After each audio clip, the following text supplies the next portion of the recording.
Привет, это Технозон. И сегодня у нас вообще нереально такой интересный бокс. Это MX-10 Mini. Он интригует вообще своей производительностью во всех отношениях. Мы с вами его рассмотрим не так, конечно, детально, как хотелось бы. Давайте распакуем. Вот такой вот он металлический. Кстати, ножка сразу осталась в коробке, она приклеилась к коробке.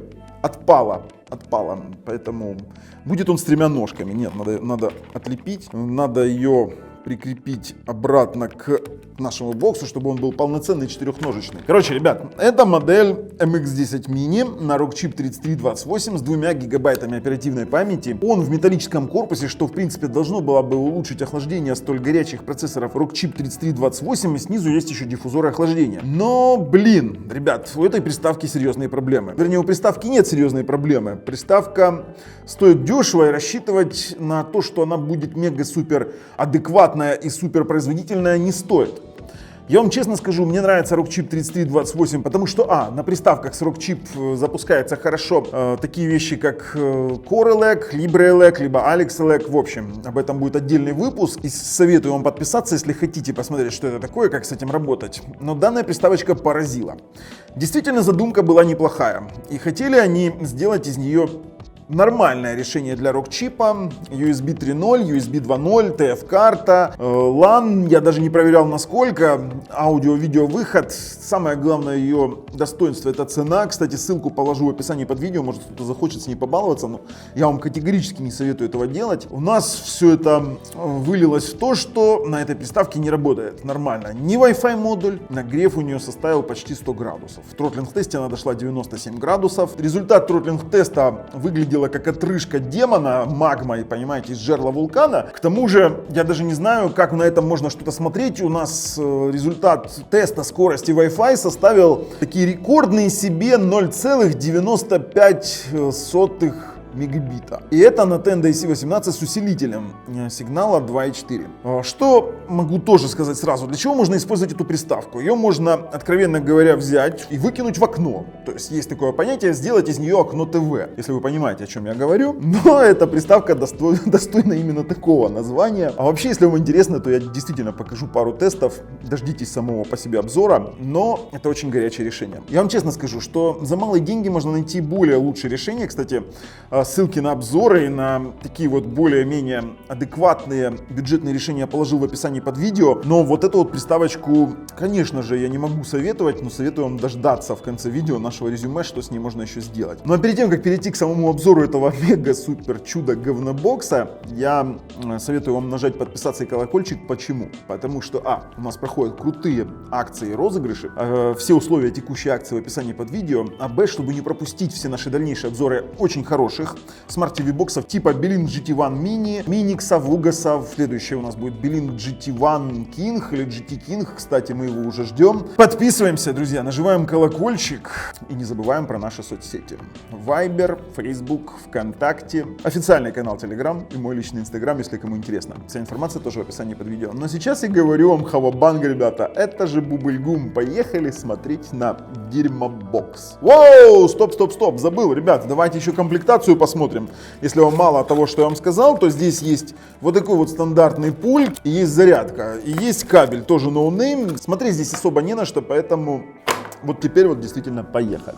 Ну что ж, включил я и это чудо техники MX-10 Mini. Конечно же, давайте посмотрим, что у нее внутри. Зайдем в AIDA 64. Это коробочка на Rockchip. Сразу видно производитель Rockchip. 2 гигабайта оперативной памяти, 16 заявлено, 1143 из коробки. Центральный процессор. Это у нас ARM Cortex A53 на 4 ядра до 1,3 ГГц.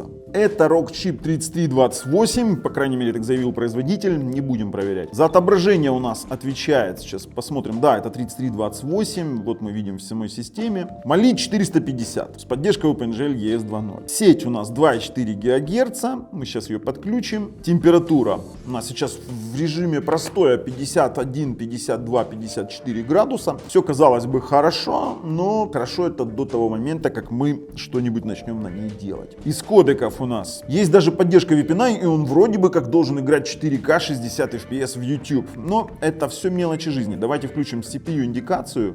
То, что это Android 9, это тоже все не спасает. 2,4 ГГц модуль, откровенно говоря, меня напряг. Вот я подключился к Wi-Fi студии, 2,4 ГГц. Давайте сразу посмотрим с вами на результаты спид-теста. Тартанем обязательно. Увидим вот такие вот потрясающие результаты. Это, чтобы вы понимали, Tenda EC18 с усилителем сигнала 2,4 ГГц. То есть реально вы можете на таких скоростях, я не знаю, ну пойти поспать, например. Или выкинуть эту приставку в окно и сделать эту приставку окно ТВ. То есть мы получаем вот такое вот чудо на скорость меньше, чем 1 мегабит на загрузку и на 6,7 на выгрузку. Вау, ребята, это супер результат. Я вот, как видите, я даже не смог установить нормально все приложения для работы, потому что, тестировать нечего. Сейчас уже в простой она показывает 71 градус. Немножечко это начинает напрягать. Давайте еще проведем так, чисто поражать тротлинг-тест, чтобы понимать, насколько великолепная приставка. Я даже поставлю на 5 минут этот тротлинг-тест и даже снижу количество потоков на процессор. Давайте поставим 15, уже совсем так ему поддадимся и стартанем. Вау, как он на начале показал свои результаты. Я, честно, мне очень нравится. То есть процессор работает просто отлично. К приставке прикоснуться достаточно тяжело. Мы посмотрим с вами потом на конечные результаты. Давайте подождем эти 5 минут. В общем. Итак, ребят, мы получили с вами результаты тротлинг-теста. Честно говоря, я мог бы подумать, что это извержение вулкана и магма истекает, жерло этого вулкана и растекается на эту приставку. Но давайте еще посмотрим на максимальную температуру, которая у нас была в результате тротлинг-теста. Это, давайте, кто угадает? Давайте, 89, 88, в общем-то, 97 градусов. Ни много ни мало, но можно, в принципе, например, вскипятить воду.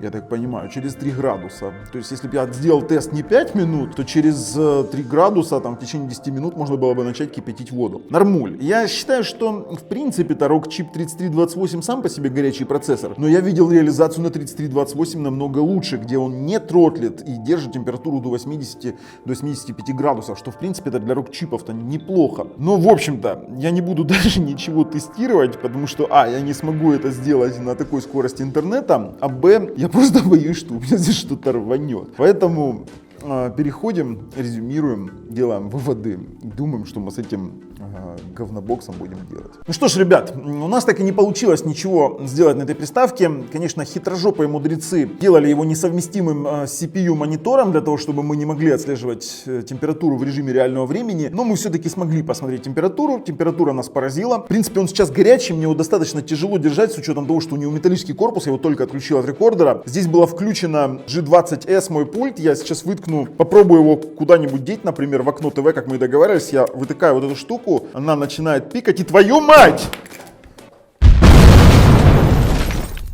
Короче, это единственное, что можно сделать с этой приставкой. А если вам нравится то, что мы делаем, ставим пальцы вверх. Если нет, пальцы вниз. Подписываемся. С вами был Бабл на канале Технозон. Пока. Кто это будет убирать теперь? Кто?